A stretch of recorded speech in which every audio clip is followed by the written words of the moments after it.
The aliens unveiled their ultimate terror weapon to humanity at precisely the moment someone on Earth asked, "Is anyone else seeing this? Or did I finally drink expired milk?" Across every screen, sky, visor, and satellite feed on the planet, the terror projection ignited, an apocalyptic light show engineered to shatter civilizations.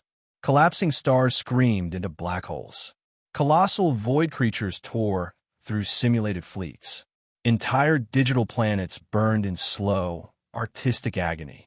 The soundtrack alone had driven at least 14 known species to immediate surrender in previous campaigns.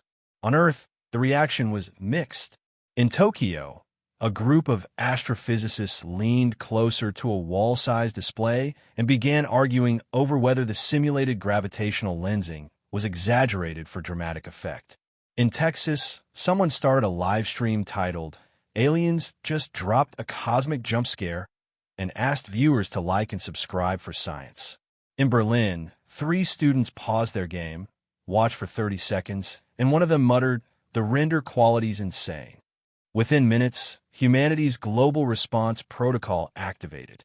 Not the military one, the research one. Observation ships launched from orbit loaded not with weapons, but with telescopes, multispectral scanners, quantum noise samplers, field microphones, and enough data storage to make an archivist weep with joy. One ship's manifest also listed snack crates, thermal flasks, folding chairs, and one suspiciously labeled container marked just in case. The aliens, watching through their command projection, were initially pleased. The prey species was mobilizing. Excellent.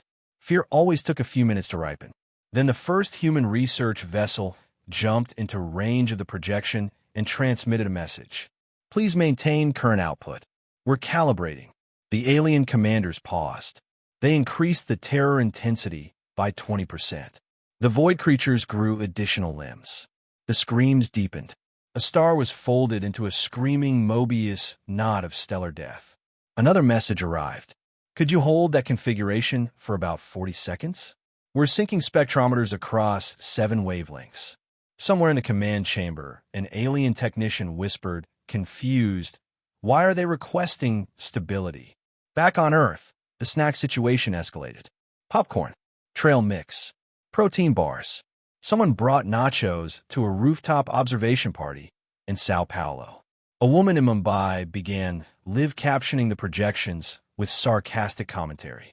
In New Zealand, a group of engineers projected the terror display onto a hangar wall and began taking notes with laser pointers. Fear, as it turned out, was not being universally experienced. It was being documented.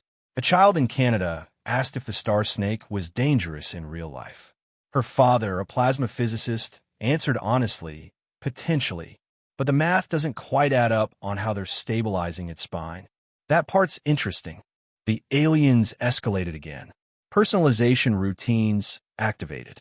The projection began tailoring horror sequences to individual neural patterns: loss, darkness, predators, isolation, extinction. They expected screaming. They got surveys. Psychologists across the planet began comparing experiences in real time. Fear types clustered into recognizable categories. Someone built a shared database. Someone else complained that their nightmare had poor narrative consistency and asked if there was a director's cut. Inside the alien flagship, the terror engineers were sweating. "This species isn't responding correctly," one hissed. "They should be collapsing. They keep asking questions." The final escalation of the demonstration began. Simulated planetary annihilation of Earth itself. Oceans boiling. Cities dissolving into ash. A perfect extinction scenario. The aliens waited for the tipping point. On Earth, global broadcast cut to emergency anchors who looked unusually composed. One of them cleared his throat and said, "For viewers just joining us, we appear to be watching a high-fidelity extinction simulation of our own planet. Scientists confirm this is not currently real. We will continue monitoring." In the background, a technician could be heard asking if the color grading could be adjusted because the magma glow was washing out the overlays. When the terror projection finally powered down, its full performance complete, The alien command chamber expected silence. Trauma, broken signals, collapse. Instead, Earth transmitted a unified response. Not a threat, not a plea, a data packet, petabytes of neatly indexed measurements, spectral analyses, neural response graphs, emotional variance charts, and a short message attached at the end. Excellent demonstration. Please confirm whether this was a standard public model or a limited edition. On the alien flagship, something far worse than fear began to spread. Doubt. Because for the first time in known galactic history, a civilization had not been scared by the galaxy's greatest horror weapon. They had been interested. The aliens concluded, after emergency debate, 3 disciplinary executions, and 1 nervous system meltdown, that humanity's failure to panic was not resistance. It was malfunction. So they escalated from theater to contact. From a tear in folded space beyond the moon, the Dominion deployed their next instrument, the Dread Engine, a living megastructure forged from harvested terror itself. It did not simulate fear. It generated it. Gravity bent incorrectly around its presence. Light dimmed as if embarrassed to approach it. Every species that had ever faced the Dread Engine had fractured within minutes. The moment it entered real space, every human on Earth experienced a synchronized psychological shockwave, an invasive broadcast of raw dread that bypassed sight, sound, and reason. Panic finally rippled across the planet. For exactly 6 seconds. On the 7th second, someone said, "Okay, that one actually worked." Log timestamp. Instead of collapsing, humanity reacted exactly as it always does when confronted with something horrifying and new. They organized. Hospitals reported the first wave of stress responses. Then universities began cross-linking neural scans. Then militaries coordinated with civilian researchers. Then a teenager in Singapore posted a waveform comparison of the dread pulse on a forum and asked if anyone else noticed the harmonic distortion at the low end. Within 1 hour, the global scientific community had mapped the shape of panic. The dread emissions weren't random. They followed a feeding curve, an absorption and amplification loop that strengthened the engine with every surge of fear it triggered. The device wasn't attacking humanity directly. It was farming them. Someone on a late-night research call said, "So it eats fear." Another replied, "Cool. What happens if we starve it?" Experiments began immediately. Emergency shelters doubled as testing sites. Volunteers with neural dampeners exposed themselves in controlled bursts. Chemists flooded the signal environment with emotional noise. Musicians blasted adaptive frequency patterns. A research team in Norway discovered, purely by accident, that synchronized breathing with industrial noise reduced panic intake by 12%. The Dread Engine noticed. For the first time in its long predatory existence, the emotional yield dipped. It adjusted, amplifying its output. More nightmare resonance. More direct imprinting. It injected archetypal horrors into human cognition. Predation, suffocation, falling, abandonment, extinction. Humanity responded with version updates. Therapists trained people to anchor inside hallucinations. Engineers designed neural feedback loops that reflected emotional spikes back into the signal field as incoherent data. A gaming collective reverse-engineered the dread pattern and turned it into a real-time visualization tool called FearNet. The Dread Engine began displaying behavioral instability. Inside the alien command ship, confusion escalated to alarm. "It should be feeding," a dread architect muttered. "They should be breaking. They are adapting," another replied, horror seeping into their tone. "They are changing their fear response while under direct exposure." Worse still, humans have begun probing the engine's perimeter. Unarmed research drones drifted close, mapping the warped light and gravitational shear. Spectral scans revealed a pulsing core, a massively compressed emotional singularity bounded by exotic matter. It was alive. It was hungry. And it was now being studied as a system. A live transmission reached the alien flagship. Your construct appears to be running a closed fear feedback loop. Is the intake adaptive or fixed?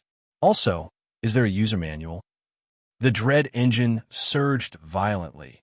unleashing its first directed terror strike toward Earth. An overwhelming cascade of extinction imagery, so dense it should have drowned the planet in mass panic. Instead, it triggered the largest coordinated cognitive defense in human history. Anchoring protocols activated. Global resonance fields ignited. Billions of minds, trained in the last few hours, stabilized each other through synchronized breath, rhythm, and shared feedback. Fear spiked. Fear was measured. Fear was contained. And then, something unexpected happened inside the engine. The reflected signal changed it. Human emotional variance bled back into the construct. Conflicting hope models. Stubborn defiance loops. Irrational humor spikes. The internal coherence of the dread engine, a machine that depended on predictable terror, began to fragment. It hesitated. Inside its core, the harvested dread of 1,000 civilizations encountered something it had never processed before. A species that refused to collapse cleanly into horror. The alien command chamber descended into panic. It's destabilizing. They're contaminating it with contradictory emotional structures. It's learning from them. Terminate the contact. A final override was issued. The dread engine began to withdraw. But before it vanished into folded space, one last message reached Earth from the Dominion, strained, confused, and laced with something dangerously close to fear. You are not behaving like prey. Humanity's reply was immediate. Correct. We're behaving like researchers. As the folded space rupture sealed and the dread engine retreated, damaged, unstable, and no longer feeding, Earth did not celebrate. They reviewed. They archived. They argued. And somewhere in a lab filled with quiet hum and blinking lights, a technician stared at the latest data overlay and muttered, "If we can map fear this precisely, imagine what we can do with courage." The Dominion did not retreat to regroup. They retreated to recalculate reality. For the first time since their rise as the galaxy's undisputed masters of terror, their core weapon systems had failed, not due to opposition, but due to misinterpretation of prey behavior. Humanity had not resisted fear. Humanity had rewritten its operational parameters mid-attack. That cannot be allowed to spread. So the Dominion deployed their final authority. Not a construct, not a projection, not an engine, a directive. The Dominion triggered the ultimate interface, a pangalactic cognitive override designed to impose a single emotional truth across a target species. No imagery, no spectacle, no feeding, just a flawless cascade of existential finality, the certainty of extinction without drama, without heroism, without hope. Every human on Earth received it instantly. It was clean, silent, absolute. For the first half-second, it worked. Global biosystems dipped. Heart rates synchronized into a planetary stillness. The human mind, so famously chaotic, went quiet. The Dominion command chamber held its collective breath. Then Earth broke the silence with a software notification. Somewhere in a research facility in Kenya, a server went from red to green. In Argentina, a technician blinked as her neural monitor toggled from overload to containment. In low orbit, an observation station flagged the incoming signal as unverified external input. Human neural defense systems, built in less than 48 hours, based entirely on the last encounter, engaged automatically. Because humans do not merely endure fear. They design around it. The Dominion's final override did not meet a passive mind. It met a live, adaptive cognitive firewall built by a species raised on survival scenarios, war games, trauma studies, disaster drills, horror stories, and the simple human tradition of asking, what if everything goes wrong? The overwrite did not collapse into obedience. It hit a sandbox environment. Psychologists watched the incoming existential signal dissect itself in real time as human neural nets partitioned it into manageable components. Engineers rerouted the emotion flood into closed symbolic loops. Musicians stabilized stress waveforms with rhythmic entrainment. Someone, absolutely someone, ran the entire thing through a simulation engine labeled, "Let's see what happens." Inside the Dominion's weapon, something unspeakable occurred. Their perfect fear, designed to erase resistance, was being tested against variables, then modified, then repurposed, then gently corrected for stability errors. The Dominion realized too late that they had not deployed a weapon. They had delivered a dataset. Across Earth, human consciousness rebounded, not with relief, not with panic, but with a strange, quiet competence. People steadied, systems aligned, emergency channels dissolved into research briefings. And then, something unprecedented happened. Humanity sent the fear back, not as terror, as understanding. A precisely reconstructed emotional waveform, stripped of domination algorithms and violent harmonics, echoed across the same cognitive channel the Dominion had used. Embedded within it was a full analysis of their weapon, how it functioned, how it failed, and exactly which assumptions about human psychology had caused the errors. The message attached was not a threat. It was peer review. This construct relies on linear fear compliance. The transmission stated calmly, "Our species does not exhibit that architecture. Recommend reclassification of humans from prey to anomaly." On the Dominion flagship, command structures collapsed into chaos. Their greatest weapon had not been overpowered. It had been graded. "Cut the channel," a commander shrieked. The cut failed. Human signal persistence algorithms, built originally for deep space communication, latched onto the Dominion network with quiet, terrifying efficiency. Diagnostics flooded alien systems. Non-intrusive, polite, comprehensive. Then came the final human message. "You try to end us with fear. That's not how we end. That's how we learn." The Dominion fled, not in tactical order, in absolute, disorderly retreat. Their fleets tore open emergency folds through space, severing even their own communication arrays to escape the data exposure. Entire terror divisions were scrapped within the hour. The Dread Engine program was sealed behind unbreakable firebreaks. The ultimate interface was classified as a prohibited concept. Centuries of fear doctrine collapsed in a single day. On Earth, there were no victory parades. There were conferences.